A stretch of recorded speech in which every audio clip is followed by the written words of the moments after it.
My voice is audible, dear students? Yes, sir.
Good morning.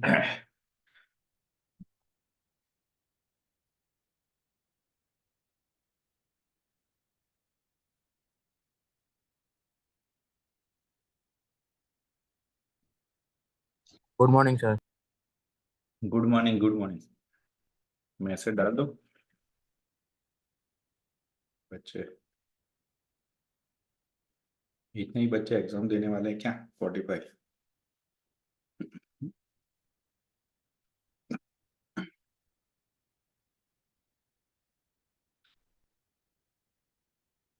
Good morning.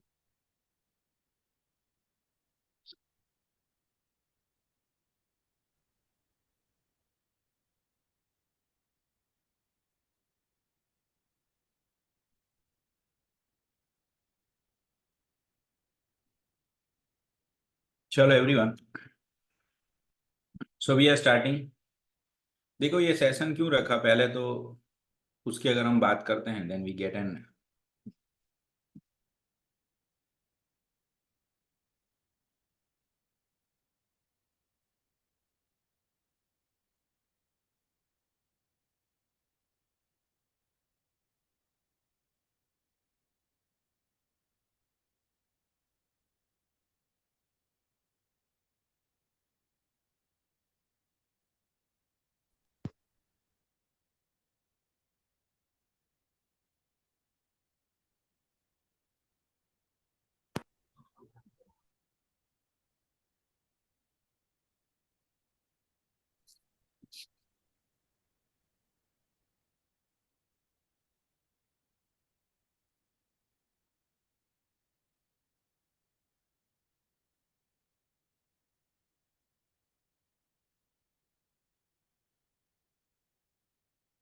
Okay, see ये session क्यों रखा है? What I personally felt के amendment है ना, छोटे छोटे करके वो पूछ सकते हैं। और एक दो चीज कैसा लगा, जैसे से some of our students have also given exam at ICI,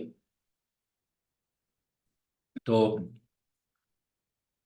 generally ऐसा तो हमें पता ही है कि डीटी आईडीटी में they keep on asking case study based, but I just thought कि पिछली बार सेशन उतना फास्ट गया था, थोड़ा लैग था। और ऐसा मुझे लगता है कि मेन एग्जाम में 15-20 मार्क का out of 80 there will be minimum amendment और इवन मोर, नॉट लेस। तो हम टाइम इन्वेस्ट नहीं करेंगे, बट एक बार क्विक रिव्यू करते हैं and I am going to tell you कि ऐसा घुमा फिरा के पूछ सकते हैं। So what I felt when I was again referring के चैप्टर 9 जैसे registration, place of supply, returns, ये सब चैप्टर मिक्स करके भी वो एक केस स्टडी बना सकते हैं सीधा 7-8 मार्क में। And as you know everyone knows that कि भाई input tax credit is very important chapter, और दूसरे चैप्टर हम इग्नोर करते ही हैं। आप लोगों ने देखा भी होगा कि when you appear mock test you might have felt that also के सर जो चैप्टर छोड़ के आया था मिसलेनियस उसमें से बहुत पूछा। So that is only intimation to you कि भाई इतना लाइटली हम एग्जाम में नहीं जाएंगे, will keep more focus. Doubts हो तो पूछना, रीजनेबल स्पीड पे जा रहा हूँ, एकदम एक्सट्रीम नहीं बट एकदम स्लोली नहीं, okay, line to line read नहीं कर रहा हूँ, but conceptually if you are getting confuse tell me, I will repeat it. चलो चैप्टर 2 सप्लाई में सबसे पहले उन्होंने क्या किया है, clarification. Okay, schedule 3 negative list जो था उसमें एक एंट्री थी अपने पास, पहले से एंट्री थी, नया नहीं है, actionable claim other than betting gambling lottery, other than यानी इन तीनों पे टैक्स लगता था। Now what have done, they have change the entry कि actionable claim exempt but other than specified actionable claim, यानी बैटिंग गैम्बलिंग लॉटरी की जगह स्पेसिफाइड एक्शनेबल क्लेम वर्ड डाला। सर टैक्स लगेगा स्पेसिफाइड एक्स, हाँ लगेगा, it is liable for supply, but specified actionable claim में क्या आएगा, तो क्या 6 आइटम, व्हाट आर 6 आइटम, तो क्या बैटिंग गैम्बलिंग लॉटरी तो है ही, 3 चीज ऐड कर दी, casino horse racing online money gaming. Okay, so if they are asking definition, you can write down. If they are asking in MCQ, you have to make sure कि भाई ये 3 के अलावा MCQ में एक आध 3 चीज और ऐड हो गई है, that is casino horse race and online. Online gaming, what is virtual digital asset, उसका मीनिंग दिया है, that you can read it once. Definition, definition chances कम है बट एक बार देख लें। When we go for second part, that is supply of food and beverages at cinema hall. Cinema hall पे food और बेवरेजेस जो मिलते हैं उसको हम किस तरह से डील करेंगे, तो उन्होंने क्लेरिफाई किया है कि जो फूड एंड बेवरेजेस इंडिपेंडेंट है, यानी मॉल के अंदर ही खाना मिल रहा है बट टिकट इंडिपेंडेंट है और खाना इंडिपेंडेंट है, तो फिर हम उसे रेस्टोरेंट ही गिनेंगे। ओके, खाना आपको लेना है तो लो, it is supply independently, okay, food and beverages आपको मिल रही है तो उस पे रेस्टोरेंट का रेट लगेगा। बट कई बार क्या होता है, कॉम्बो ऑफर चलते हैं, आप बुक माई शो में से टिकट विकेट खरीद रहे हो तो उसमें ऐसा आता है थिएटर प्लस ये खाना ये पेप्सी एक्सेट्रा, तो फिर हम उसे कॉम्पोजिट सप्लाई बोलेंगे। और कंपोजिट सप्लाई में मेन सप्लाई क्या होगा, मूवी, डीएस हम खाना खाने के लिए नहीं गए होंगे, सो मूवी का जो रेट है वही टोटल पे लगा देंगे। फिर क्वेश्चन है clarification on taxability of shares held by subsidiary company by holding company. ऐसा था कि भाई शेयर हम एक दूसरे की कंपनी के खरीदेंगे उसको सप्लाई बोलेंगे, तो सबसे पहले सिक्योरिटीज जो है ना वो डेफिनेशन में से ही बाहर है। ओके, तो शेयर्स भी उसी में आ जाएंगे सिक्योरिटीज में। सो फाइनल कंक्लूजन सिंपल है कि activity of holding share of subsidiary by holding company पर से can't be treated as supply of service, उसे सप्लाई ऑफ सर्विस नहीं बोलते। Is it okay dear students? मैं ऐसे थोड़ा स्पीड में ही जा रहा हूँ बट इसमें किसी को कुछ कंफ्यूजन है, मुझे कुछ नहीं लगता इसमें, but if you have anything you can ask. Okay, chat box में आप लोग अपना क्वेश्चन पूछो तो लिख सकते हो। नाउ चार्ज ऑफ जीएसटी में आई am expecting, almost I am expecting in exam कि देखो आरसीएम यूं भी बहुत फेमस है, लोगों को पता ही चलता है कि आरसीएम है, आरसीएम है, बट वो क्या उल्लू बनाते हैं, इंस्टीट्यूट जनरली क्या बनाते हैं, जो मेजोरिटी लोग सोचते हैं ना वो उसका एक्सेप्शन पूछते हैं। तो आरसीएम एवरीवन नोस, हम पढ़ते हैं, डायरेक्टर की बात करते हैं, इंडिपेंडेंट डायरेक्टर आरसीएम में, ऐसा हमारा चिल्ला चिल्ला के क्लास में पढ़ा है कि इंडिपेंडेंट डायरेक्टर है ना आरसीएम, इंडिपेंडेंट डायरेक्टर है ना आरसीएम, बाकी सब नहीं इंडिपेंडेंट है।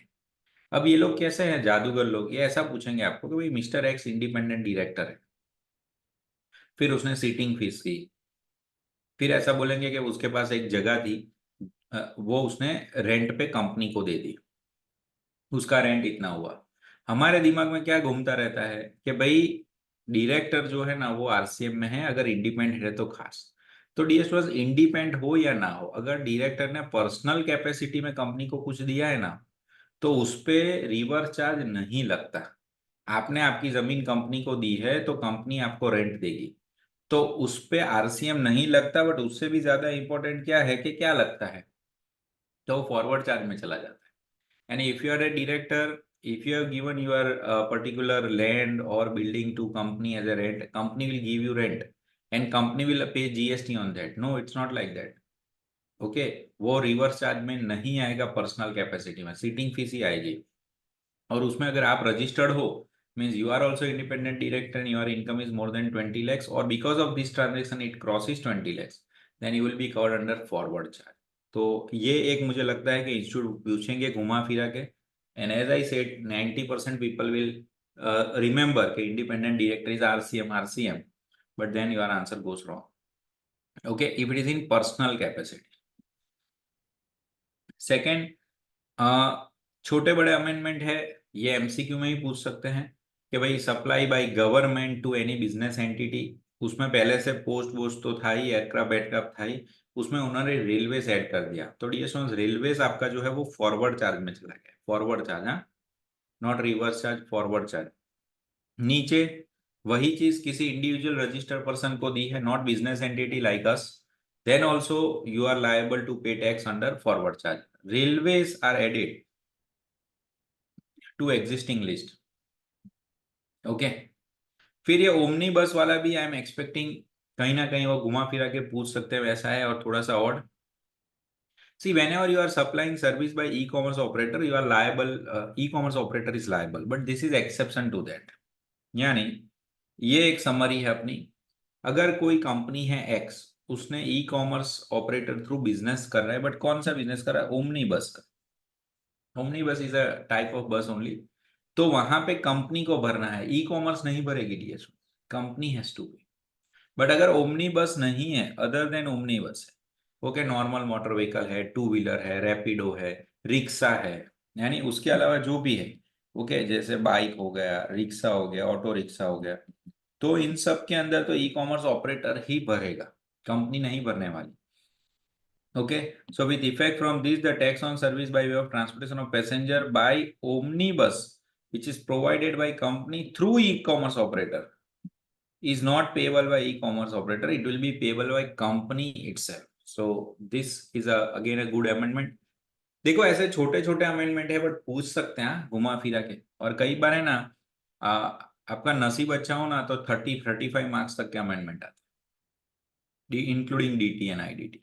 सो ऐसा ध्यान रखने जैसा, और मुझे पता नहीं ऐसा फीलिंग हुआ कि ये पीछे के जो चैप्टर है ना, ये आप बहुत लाइटली लेते हो, और पीछे के चैप्टर में अमेंडमेंट ऐसे आए हैं ना कि if you take it for granted then you are expecting in GST sir 50 में से 45 मार्क्स का लिख लेते हैं, 35-30 तक आ जाते हैं, that is good thing, but अगर मस्ती हुई ना तो लोचा हो जाता है, तो मैं चाहता हूँ ऐसा ना हो।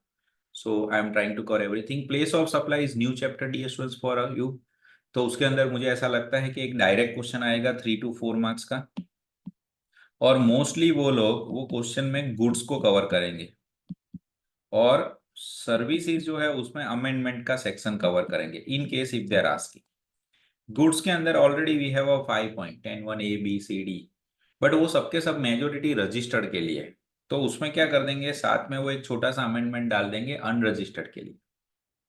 So place of supply amendment is only and only for unregistered person. Only and only for unregistered person. And remember dear students, unregistered person तो यूं भी क्रेडिट नहीं ले सकता, तो सर फिर क्या फायदा? डियर स्टूडेंट्स फायदे की बात नहीं है, यहाँ पे टैक्स रिस्पेक्टिव गवर्नमेंट को मिले उसके एंगल से बना है प्रोविजन। सो आपको खाली ये 2 पॉइंट याद रखना है। Okay, you are in Mumbai, buyer is in Gujarat, but he comes to Mumbai, वो आपके वहां मुंबई आया है और उसने आपके वहां से गुड्स खरीदे, बट उसने आपको एड्रेस दिया जो आप बिल में इनकॉर्पोरेट कर सकते हो, तो place of supply is the location as plus the address given on record on invoice. तो अगर बायर ने गुजरात का दिया है बिल, बराबर, आपने एड्रेस दिया है किसका, गुजरात का, तो you have to raise a bill of IGST, why, because LOS and POS will be different. Okay, but second case में अनरजिस्टर्ड बंदा है, बट उसने आपको एड्रेस नहीं दिया, then location of place of supply, यानी यहाँ पे आपके पास no address, then it is a local sale CGST plus SGST, but दोनों अनरजिस्टर्ड है, there is no question about credit, credit का क्वेश्चन है ही नहीं, बट आपको मिक्स करके पूछ लेंगे एग्जाम में, तो अगर आप ध्यान नहीं रखते हो तो फंस जाते हो। दूसरा भी ये अमेंडमेंट ऐसा है जो वो चाहे तो छोटा सा केस स्टडी बना के पूछ सकते हैं एडवर्टाइजिंग सेक्टर का, ये स्टूडेंट्स उसमें 2 इश्यू दिए हैं और उसका आंसर दिया है, मैं आपको एक साथ ही बता रहा हूँ, ओके, थोड़ा ध्यान से देखो। In this diagram, both things are covered. One is issue 1, another is issue 2. Sorry.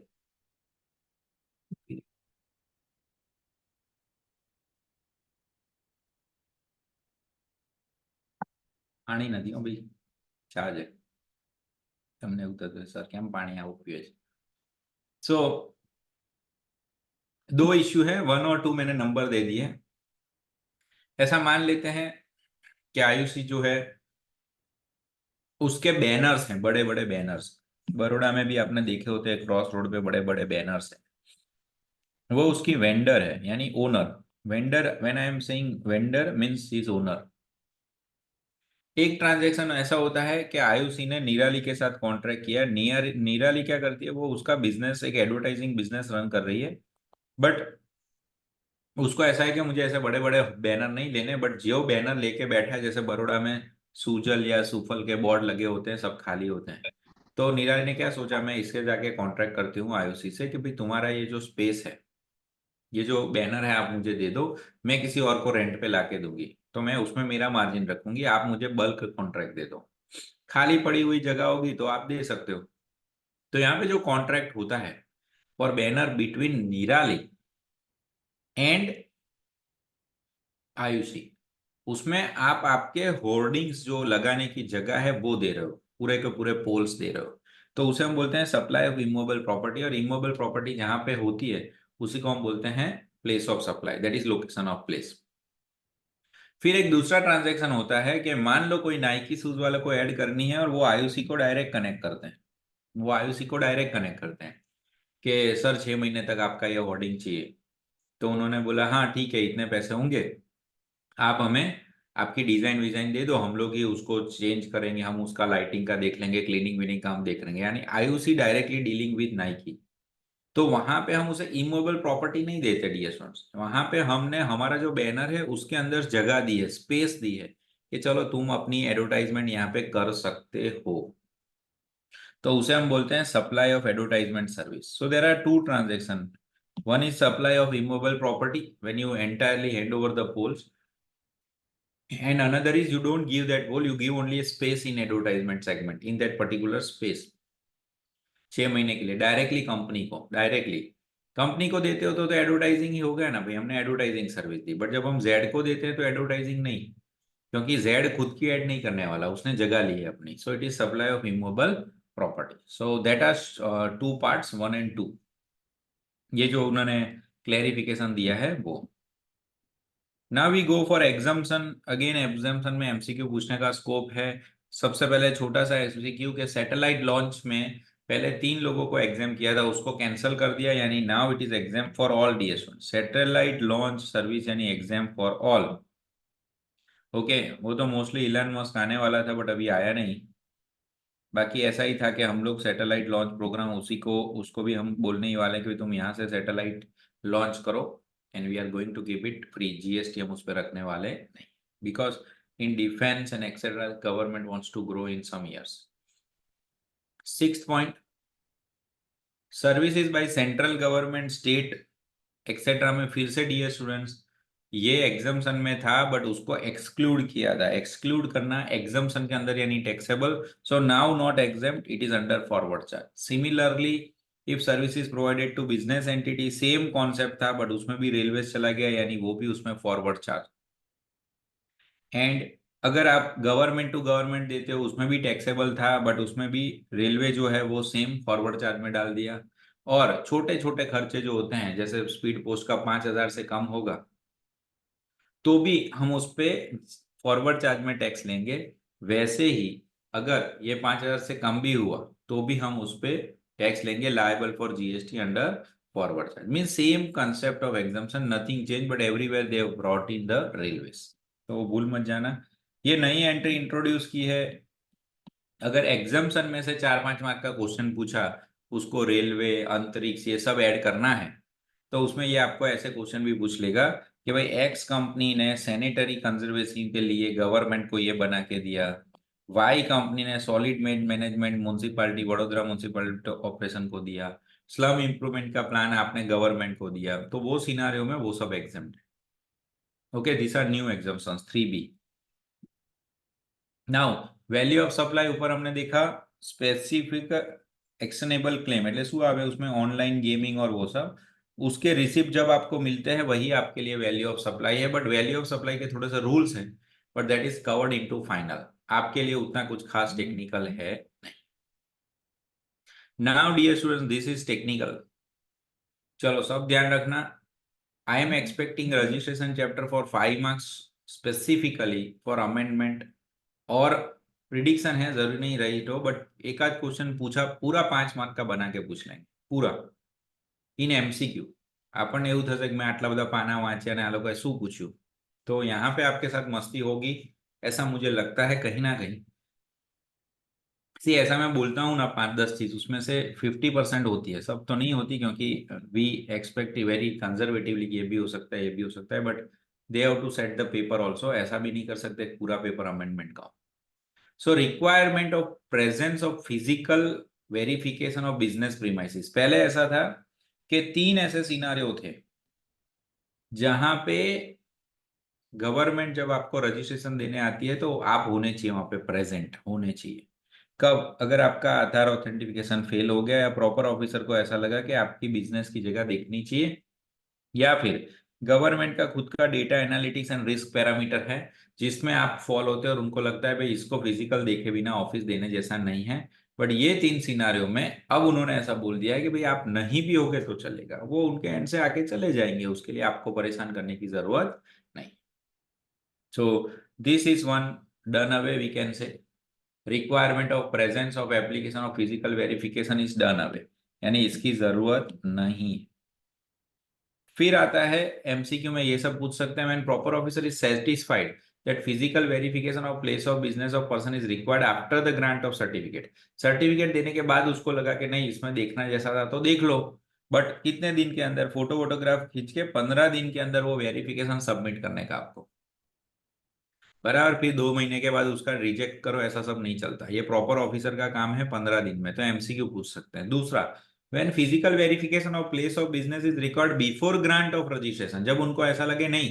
इसको पहले चेक करो यार फिर नंबर दो तो उसके लिए भी उनको आके रिपोर्ट बनाना है photograph and etcetera at least 5 working days prior to the completion of time period specified यानी 30 डेज के अंदर उन लोगों को देना होता है रजिस्ट्रेशन तो उसके 5 दिन पहले आके चेक करके जाए वो उनका ही प्रॉब्लम है अगर आपको चेक करके देना है तो पहले देख लो देने के बाद चेक करना है तो 15 दिन में चेक कर लो okay so you can expect इसमें एक तो छोटा सा एमसीक्यू स्टोरी बनाएंगे ना पूरा 1 पेज का तो ये सब डेट में मस्ती करना शुरू करेंगे कितने दिन पहले 5 दिन पहले 10 दिन पहले 15 दिन पहले 20 दिन पहले ऐसा फिर दूसरा वो आपको बोलेंगे आपने नया रजिस्ट्रेशन नंबर लिया है पूरा सम बनाएंगे it will make entire story कि भाई आपने नया रजिस्ट्रेशन लिया है बट आपका नया बैंक अकाउंट नहीं खुला है तो आपको रजिस्ट्रेशन मिलेगा कि नहीं मिलेगा और मिल गया तो आपको कितने दिन में इन्फॉर्म करना है कि भाई ये मेरा बैंक डिटेल है तो पहले डियर स्टूडेंट्स अमेंडमेंट क्या था 45 days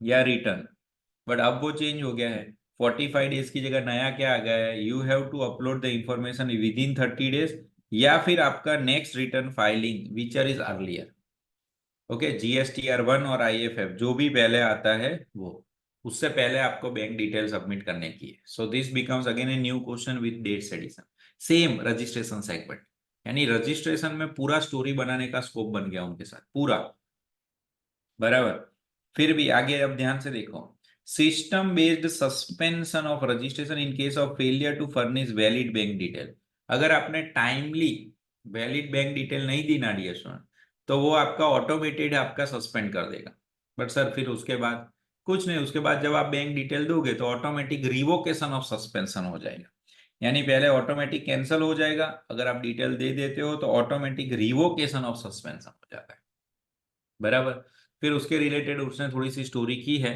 but that is manageable that you can read it I don't want to go too much in detail फिर खत्म नहीं होता रजिस्ट्रेशन चालू ही रहता है कॉन्ट्रावेंशन ऑफ आपने प्रोविजन किया है तो आपका सस्पेंड हो जाएगा और फिर जैसे ही आप सब डिटेल्स दोगे तो वो रजिस्ट्रेशन वापस कंटिन्यू हो जाएगा अब मान लो टाइम लिमिट क्या है sir for filing application of revocation of cancellation of registration आपका रजिस्ट्रेशन कैंसिल कर दिया अब आपको अपील करना है तो कितने टाइम में अपील कर सकते हैं? तो पहले 90 डेज था, अब वो बढ़ा के 180 डेज हो गया। Okay, so first of all you have to understand कि रजिस्ट्रेशन में कितना सारा इनपुट है एक ही चैप्टर में। ओके, तो revocation increase to 90 and extension to 180। तो पहले क्या था डीएस, पहले टाइम लिमिट रिवोकेशन की 30 डेज थी, ये ओल्ड है। न्यू क्या है तो क्या भाई 90 डेज और कमिश्नर की परमिशन से extension of 180 days, of 180 days. Okay, so earlier it was 30 days plus 30, old was 30 plus 30, now new instead of 30 it is 90, और कमिश्नर ने बोला then not further exceeding 180 days. So this is again amendment in this. So with a period of 90 days from the date of service of order of cancellation and for further period not exceeding 180 days. Okay, sir अब registration में कुछ नहीं, नहीं अभी भी registration में है। Rule 81 amend किया उन्होंने। रूल 81 में बोला, देखो रूल 81 क्या है पता है, कि अगर आपके पास पैन कार्ड नहीं है तो जीएसटी का रजिस्ट्रेशन कैसे करेंगे हम? प्रिस्क्राइब डॉक्यूमेंट पासपोर्ट पे।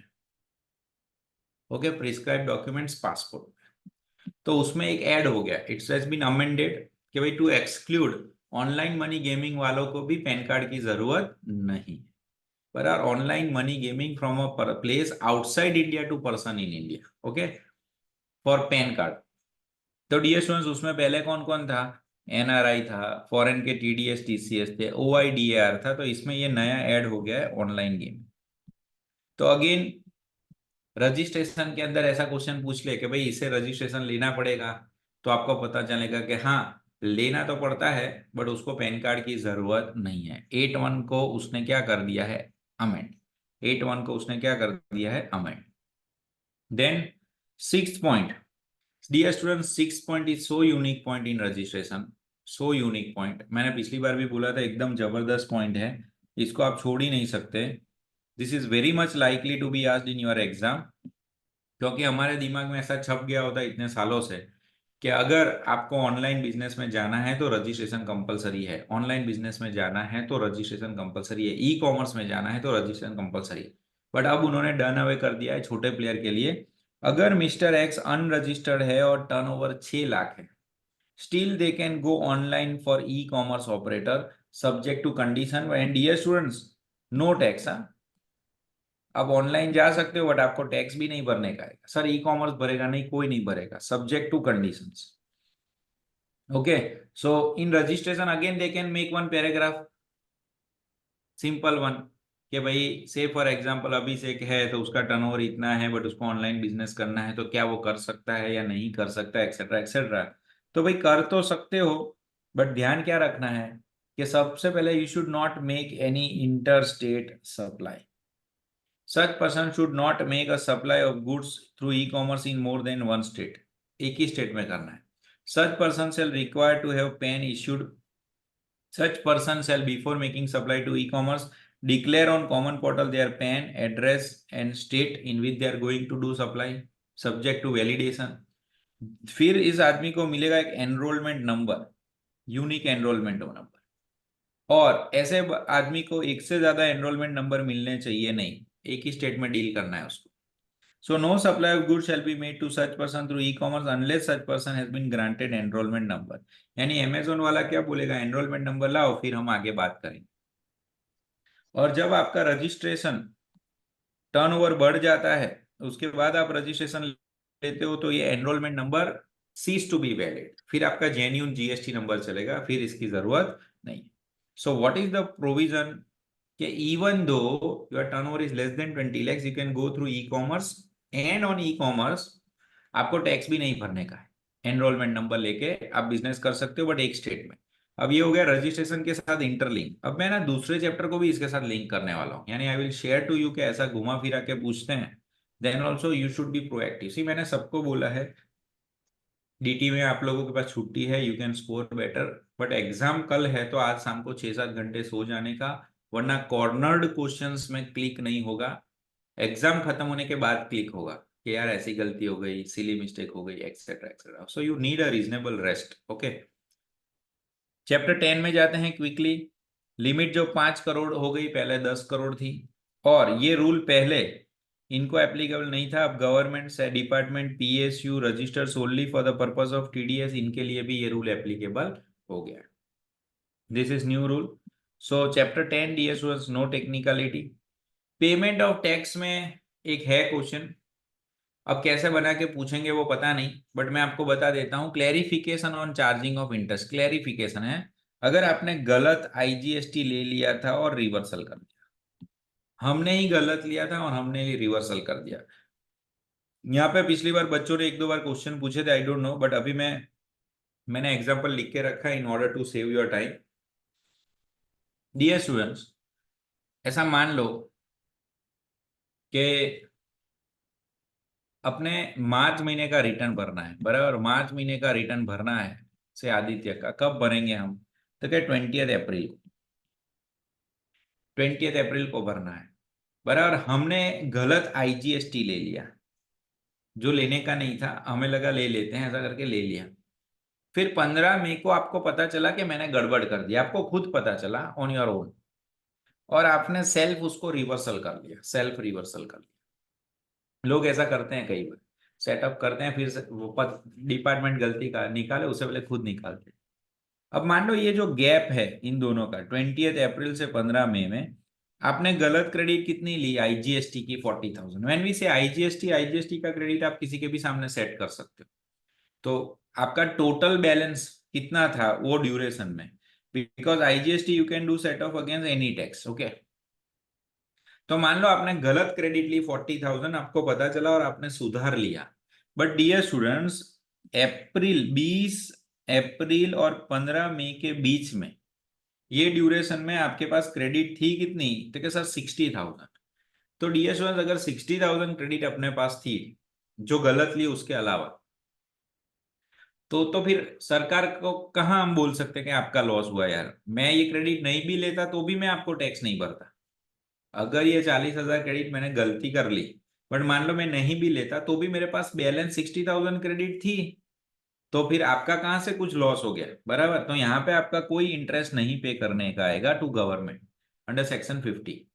Now let's take a reverse scenario कि आपने 40,000 क्रेडिट 20 अप्रैल में ली और 15 मई को आपने उसको रिवर्स कर दी, बट पता चला तब उसके अलावा आपके पास क्रेडिट बैलेंस खाली 15,000 का। तो इसका मतलब क्या हुआ? वो क्रेडिट लेने की नहीं थी, जो लेने की थी वो सिर्फ 15 थी। तो आपने 25,000 का एक्सेस क्रेडिट ले लिया, तो वो 25,000 पे आपको 18% जीएसटी भरना पड़ेगा, 18% इंटरेस्ट भरना पड़ेगा, not GST. Okay, so this is the amendment in payment of tax. So not that much technical, but अगर इनको ये पूछना है तो they have to come up with figures. They have to come up with figures. Theoretically पूछने का chances कम है, पूछते हैं तो you can write it down in your own words. Okay, you can take a screenshot if required. I hope you got this. ये पता चला सबको, everyone?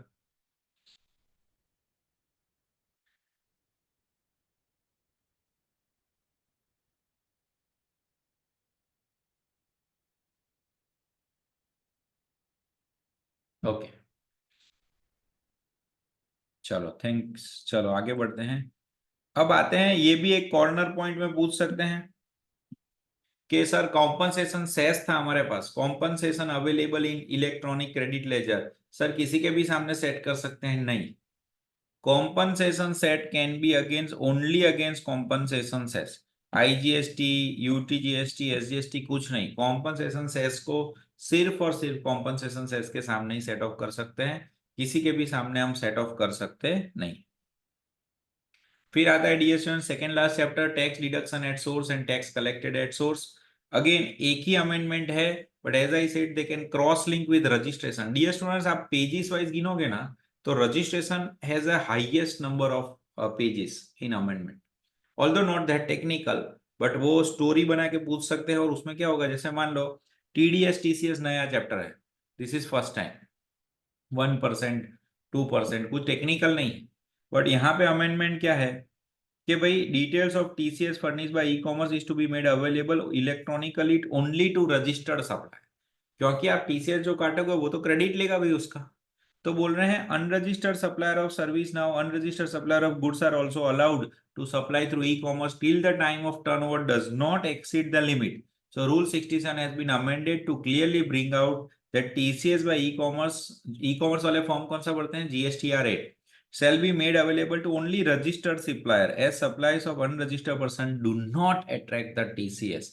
यानी अगर कोई पेपर सेटर स्मार्ट निकला और फ्री बैठा है तो रजिस्ट्रेशन का तो वो अमेंडमेंट का क्वेश्चन बना ही रहा है पूरा 5-6 मार्क का, और उसमें वो सोचेगा टीडीएस भी डाल देता हूं, क्योंकि वहां पे हमने देखा एनरोलमेंट नंबर के बेसिस पे आप ऑनलाइन सेल कर सकते हो, टैक्स भरने का भी नहीं। Okay, you are not suppose to pay tax if your turnover is 6 lakhs even though you are doing business in a online model। of course you cannot do interstate transaction in one state only allowed। फिर इसमें ये डाल देगा कि भाई ई commerce operator जब GSTR rate भरेगा तो टीसीएस आपका काटेगा, अनरजिस्टर्ड पर्सन का टीसीएस काटेगा। तो आंसर इज नो। तो सर जीएसटीआर 8 में वो उसका रिपोर्टिंग करेगा, अगेन आंसर इज नो, क्योंकि रिपोर्टिंग किसका होगा, जिसका रजिस्ट्रेशन है उसका टीसीएस काटेगा और उसको कम्युनिकेशन करेगा, वरना नहीं करेगा। So again by just adding one MCQ, 1 mark in registration chapter, they also cover this amendment। okay, so registration chapter in my opinion little bit I feel like that કઈ જરૂરી નથી એવું પૂછાય, પણ ઘણી બધી વાર આપણે એવું વિચારે કે આવું થતું હોય તો પૂછી કાઢે।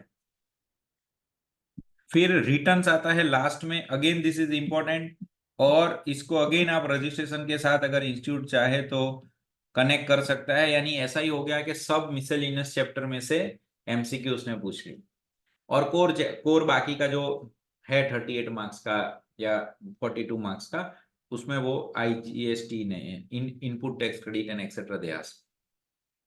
Additional cases prescribed when registered person is debarred from furnishing outward supply। Dear students, government नया रूल लाया है, आप जीएसटीआर 1 ही नहीं भर सकते, आईएफएफ ही नहीं भर सकते। ओके, सेल्स ही बंद कर देंगे। डियर स्टूडेंट, आपका सेल भरना बंद हो जाए, सामने वाली पार्टी को क्रेडिट मिलना बंद हो जाए, क्रेडिट मिलना बंद हो जाएगा, वो आपको गालियां देगा। So new inserted law ENF, a registered person to whom intimation has been issued on common portal, यानी आपको मेल आएगा कि 88D1 में आपको लेके डाला है, यानी नेक्स्ट मंथ का जीएसटीआर 1 आप नहीं भर सकते जब तक आपका एक्सेस आईटीसी पिछले महीने का क्लैरिटी नहीं आती और आप उसका एक्सप्रेशन नहीं देते। सर क्या क्लैरिटी नहीं आती? Dear students, if you remember GSTR 2B को बेस लेना है, मैंने आपको बोला है जीएसटीआर 2B में आपका क्रेडिट दिख रहा था 3000 और जीएसटीआर 3B में आपने क्रेडिट ले लिया है 3800, बराबर के दिख नहीं रहा बट मेरे पास बिल है। तो ये एक्सेस आपने 800 क्यों लिया credit? Why you have taken excess 800 credit, please explain. Sir मैं बिजी हूं, अभी मेरे पास टाइम नहीं है। हाँ, तो नेक्स्ट मंथ सेल्स रिटर्न भरने नहीं देंगे, खत्म।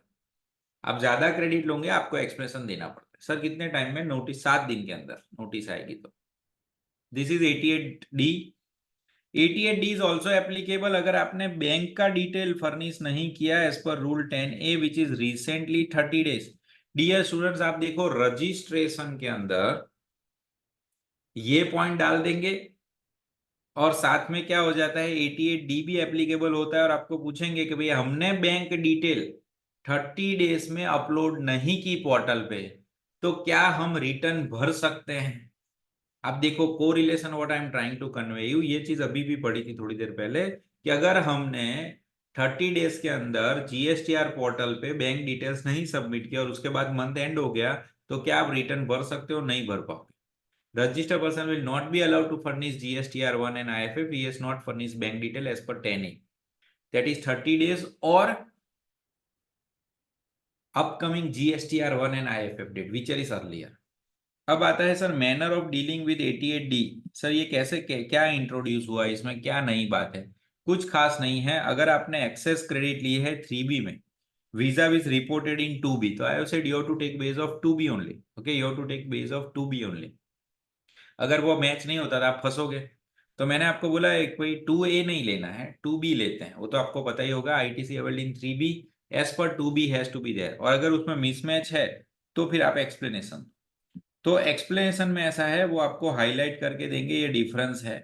Said intimation will highlight the said difference and they will direct you कि pay the amount of excess ITC of said form in 3B along with interest. यानी अगर आपने ये 800 का एक्सप्लेनेशन दे दिया तो बेटर है, वरना 800 आपको पे करने हैं, आपने गलत क्रेडिट लिया है, प्लस सेक्शन 50 के हिसाब से उस पर 18% जीएसटी इंटरेस्ट भी भरना है। क्यों आपने गलत क्रेडिट ली? आप बोलोगे सर गलत नहीं है, एक्सप्लेन द रीजंस, या डिफरेंस बताओ आप उसको, या तो भर दो या डिफरेंस बताओ। सर कितने टाइम में डिफरेंस बताना है? 7 दिन।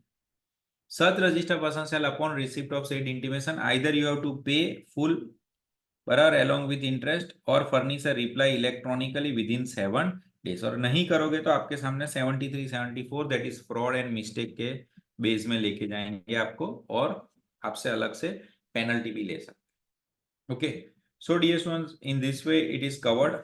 आरटीपी के अंदर रिवर्स चार्ज का जो क्वेश्चन है आईटीसी में, उसमें गलती है इन लेटेस्ट पेपर। ओके, आपको पता ही है कि रिवर्स चार्ज में हम पे करते हैं तो पहले आउटपुट टैक्स में वो ऐड हो जाता है और फिर आप उसका आईटीसी ले लेते हो, बराबर ऐसा होता है। बट इसने क्या किया इस बार, गलती से टोटल में भी ले लिया है, अलग से आउटपुट में भी ऐड कर दिया है। So they have added 2 times and deducted 1 time। So this is error in your latest RTP, one latest RTP. Okay, तो I hope this is clear. पिछली बार से आपको थोड़ा सा ज्यादा समझ में आया होगा। And with as exam is near, I have tried कि मैं आपको एग्जाम एंगल से भी कोऑर्डिनेट करके दूं जितना आपको ध्यान रहेगा। और video of course I will put it on YouTube, so you can check it out again and again if you want. બાકી તો કઈ ચિંતા કરવા જેવું છે નહીં, પણ ભણો બાળકો, હવે તમે છેલ્લા છેલ્લા 10 દિવસો હશે ને એટલે મગજ બહુ ગાણું થઈ જશે, એવું लागશે કે સાલું આ શું જીવન जीवी રહ્યો છો, અને ભણવાનો કંટાળો આવશે, आलस आवશે, अभी नहीं पढ़ना है ऐसी सब बहुत फीलिंग आएगी। तो 10 थोड़ा रेस्ट लेके 10 मिनट घूम घूम के वापस बैठ जाने का। अभी बहुत लिमिटेड टाइम है, बराबर, थोड़ा खींचने का, और बहुत धूप धूप में घूमने का नहीं अभी, फॉर सम डेज। और बहुत वर्स्ट एडवाइस दे रहा हूँ, बहुत वर्स्ट एडवाइस दे रहा हूँ। 2 से 5 घर पे बैठो ना, तो रूम में एसी के बिना बैठो, एसी है तो बंद करके बैठो। सर क्यों, इससे क्या होता है? इससे कुछ नहीं होता, आप जो एग्जाम में देने जाओगे ना वहां पे एसी नहीं होता, then it is very uncomfortable. Okay, that is very uncomfortable to get an idea कि विदाउट एसी। और फिर क्या होता है, धूप में जाओगे, गर्मी लगेगी, तो जो भी आपको कपड़े भी आपके जो कंफर्टेबल आपको फील करते हैं वो देख लो, 1 2 जोड़ी, और उसी को पहन के जाने का। But wear good clothes, because I feel like that के ऐसा नहीं कि कुछ भी पहन के चले जा रहे हो, वो मजा नहीं आएगा आपको, बराबर। But not too much skinny clothes, जो कंफर्टेबल है। But make sure dear students, गर्मी जबरदस्त होगी, तो घर में बैठे हो ना तो एफिशिएंसी थोड़ी कम होगी, बट 2 to 5 में फैन चालू करके बैठो, क्योंकि अगर फैन के नीचे भी आपकी सीट नहीं आई ना, थोड़े से डिस्टेंस पे आई ना, तो आउटपुट कम हो जाएगा। Okay, so gate prepared, you should know the scenario कि भाई कैसा है वहां पे, कहाँ एसी है तो आप बैठोगे। मैं ये शेयर करता हूँ, मुझे देखना पड़ेगा क्योंकि मैं जनरली आप लोग ही शेयर करते थे, so I don't know how to share the thing in a PDF form. किसी से समझ लूंगा मैं, फिर आपको ये फाइल शेयर कर देता हूँ। ओके, कोई चिंता नहीं। बाकी कई बाળકો दुख હોય तो કહેજો, बाकी ભણો जबरदस्त हो। અને जितने बच्चे अभी दे रहे हैं एग्जाम, भले आपको थोड़ा प्लस माइनस हुआ हो, थोड़े काम ऊपर नीचे आए हैं, यू कैन ऑलवेज आस्क। क्या डाउट है पूछो, if anyone is having any doubts you can ask. बाकी तो एज आई फील के काफी सारी चीज कवर हो गई है, तो it will be not that difficult to pass the exam, बराबर। बट देखो, कोई भी एक पेपर में थोड़ा मॉरल ब्रेक करते हैं ना, तो मैंने कल भी वॉइस रखा था, यू मेक श्योर। और डीएस स्टूडेंट्स, आप घड़ी वड़ी रखो, हाँ रेडी, घड़ी के बिना नहीं जाने का इन फर्स्ट आवर। और घड़ी भी ऐसा पहनते हो वो बराबर है, बाकी मैं तो ऐसा ही बोलता हूँ सामने ही रख देने की टेबल पे। In 1 hour you have to manage anyhow 40 marks which is known to you. And I insist के एमसीक्यू है ना सब पेपर के सेकेंड आवर में ही लेने के, बराबर। वो कॉस्टिंग में भी मस्ती कर देंगे, हाँ एफएम में भी कर देते हैं, don't think in that way. अभी क्या था, पहला अटेम्प्ट है ना आप लोगों का, तो अपने वहां ऐसा होता है नॉर्मल 1 लाइनर एमसीक्यू आ गए, ऐसा जरूरी नहीं सब में हो, ऑडिट वॉडिट में नहीं होता उतना खतरनाक, बट तो भी इसमें चांसेस है। And in third over you do technical बराबर। कंपाइलर तो આમાં નથી મારી જોડે बेटा, वो तो आप लोग, मेरे पास नहीं है, मेरा पूरा फाइल करप्ट हो गया था, तो अभी मेरे पास पुराना तुम लोग पढ़ के गए वो भी डेटा नहीं है। तो कुछ हो तो मैं ऑफिस में अवेलेबल होता हूँ, you can take a time and you can ask. हाँ, photo if you want to send you can send. और जिन लोगों को अभी कुछ पूछना है तो पूछो, otherwise you can leave, not an issue. Start focusing on your studies. कुछ भी टेंशन हो तो कनेक्ट करने का, बाकी पढ़ो। चलो, बेस्ट ऑफ लक। कुछ भी प्रॉब्लम हो तो you can do a phone, मैं फोन वोन नहीं उठाता हूँ तो मैसेज कर दो, मैसेज सिंपल करो कि sir please call back. Okay, चलो, बेस्ट ऑफ लक, बाय। जिसको डाउट है यू कैन आस्क व्हाट्सएप, मैं व्हाट्सएप पे आपको जवाब दे देता हूँ। ओके, कोई चिंता नहीं।